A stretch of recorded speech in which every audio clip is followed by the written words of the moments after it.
ধন্যবাদ আপনার সকলকে। আজকে বাংলাদেশের গণমানুষের একটি প্রশ্ন হচ্ছেন, 24 সালের 5ই আগস্টে আওয়ামী লীগ সরকার পতনের পরে জননেত্রী শেখ হাসিনা প্রধানমন্ত্রী থাকা অবস্থায় তার প্রধানমন্ত্রিত্ব পদত্যাগ করেননি। অপরদিকে রাষ্ট্রপতিও বলেছেন যে তার পদত্যাগপত্র তিনি পান নাই। তাহলে সাংবিধানিক নিয়ম অনুযায়ী বাংলাদেশের রাষ্ট্রপ্রধান অদ্য পর্যন্ত জননেত্রী শেখ হাসিনা, অন্তর্বর্তীকালীন সরকার এই বাংলাদেশে ক্ষমতা আসার পরে যে নির্বাচন দিয়েছেন, এই নির্বাচনটা বাংলাদেশের গণমানুষরা বলতে চাচ্ছেন অগণতান্ত্রিক পর্যায়ে একটি নির্বাচন হয়েছে, যেই নির্বাচনের মধ্য দিয়ে আজকের এই বিএনপি সরকার বাংলাদেশে ক্ষমতা এসেছেন এবং তারা সংবিধান বহির্ভূত যে কার্যক্রম করেছেন সে বিষয়ে কিন্তু আজকে প্রশ্ন উঠেছেন। এবং এই সরকার ক্ষমতা আসার পরে আওয়ামী লীগ যাতে রাজনীতি করতে না পারেন, আওয়ামী লীগের রাজনীতি নিষিদ্ধ করার জন্য বিভিন্ন ধরনের ব্যবস্থায় গ্রহণ করছেন। আজকের এই প্রেক্ষাপটে বাংলাদেশের বুদ্ধিজীবীরা সহ আন্তর্জাতিক পর্যায়ে কিন্তু একটি প্রশ্ন রয়েছেন, জননেত্রী শেখ হাসিনা প্রধানমন্ত্রী থাকা অবস্থায় তিনি যখন পদত্যাগ করেননি, এরপর অন্তর্বর্তীকালীন সরকার বাংলাদেশের সংবিধানের কোন জায়গায় রয়েছেন সে বিষয়টাও কিন্তু ক্লিয়ার নয়। পরবর্তী যে নির্বাচন হলেন, আওয়ামী লীগ নির্বাচনে অংশগ্রহণ করতে পারলেন না। একতরফা একটি নির্বাচনের মধ্য দিয়ে বিএনপি ক্ষমতা আসলেন। এই নির্বাচন কতটা বৈধ রয়েছেন সে বিষয়ে কিন্তু আজকে প্রশ্নবিদ্ধ রয়েছেন।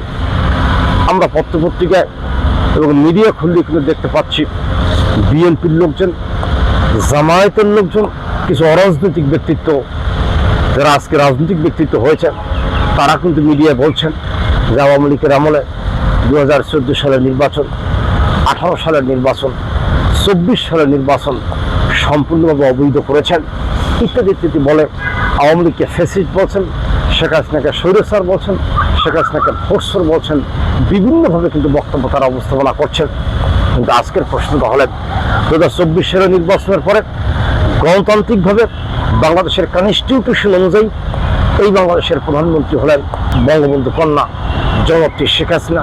তিনি যখন ক্ষমতায় থাকাকালীন বাংলাদেশের সংবিধান অনুযায়ী পদত্যাগপত্র দেন নাই এবং সেই পদত্যাগপত্র না দেওয়ার পরেও ইউনূস সরকার যে বাংলাদেশে ক্ষমতা আসলেন, সংবিধানের কোন জায়গায় বলা আছে, কত অনুচ্ছেদে বলা আছে যে ইউনূস সরকার অন্তর্বর্তীকালীন সরকার হইতে পারবেন সে বিষয়ে কিন্তু স্পষ্ট নয়। এর পরবর্তীতে যে নির্বাচন আসলেন সে নির্বাচনে একটি রাজনৈতিক সংগঠনকে নির্বাচন থেকে বিরত রেখে যে নির্বাচনটা একতরফাভাবে করেছেন, এই নির্বাচনটা কি বৈধ হয়েছেন কিনা আজকে কিন্তু আন্তর্জাতিক পর্যায়ে এবং বাংলাদেশের গণমানুষের কাছে একই প্রশ্ন রয়েছেন। অন্তর্বর্তীকালীন সরকার ছিলেন কনস্টিটিউশন বিরোধী, সম্পূর্ণ একটি অবৈধ সরকার এবং অবৈধ সরকারের আন্ডারে বাংলাদেশে যে নির্বাচনটা হলেন, যে নির্বাচনের মাধ্যমে এই বিএনপি সরকার ক্ষমতা আসলেন, অতএব এই সরকার অবৈধ এবং এই সরকারও সংবিধান বিরোধী কার্যক্রম করেছেন বলে আজকে কিন্তু বাংলাদেশের মানুষরা মন্তব্য করছেন। কিন্তু আমার প্রশ্নটা হলেন, এই দেশটাকে তো কারো না কারো সঠিকভাবে পরিচালনা করতে হবে এবং গণতান্ত্রিক ধারা অব্যাহতি রাখতে হলে তাহলে এই দেশের নেতৃবৃন্দদের কি করা উচিত সে বিষয়ে কিন্তু আজকে গণমানুষের প্রশ্ন রয়েছেন। আপনারা শুধু শেখ হাসিনাকে অবৈধ বলছেন, এই অন্তর্বর্তীকালীন সরকার যে অবৈধ ছিলেন, 12ই ফেব্রুয়ারি নির্বাচন যে অবৈধ ছিলেন সে বিষয়টা আপনারা কতটা প্রচার করছেন আজকে কিন্তু জাতির কাছে এই প্রশ্ন রয়েছেন।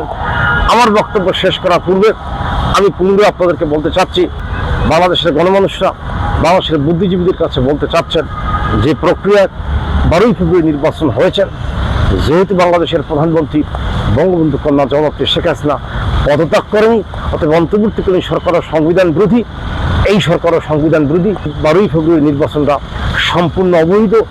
এই বিষয়ে আপনাদেরকে দৃষ্টিগোচর করার জন্য আমি উদ্যোক্তা আহ্বান করে আমি আমার সংক্ষিপ্ত বক্তব্য শেষ করছি। ধন্যবাদ আপনার সকলকে, সুস্থ থাকবেন।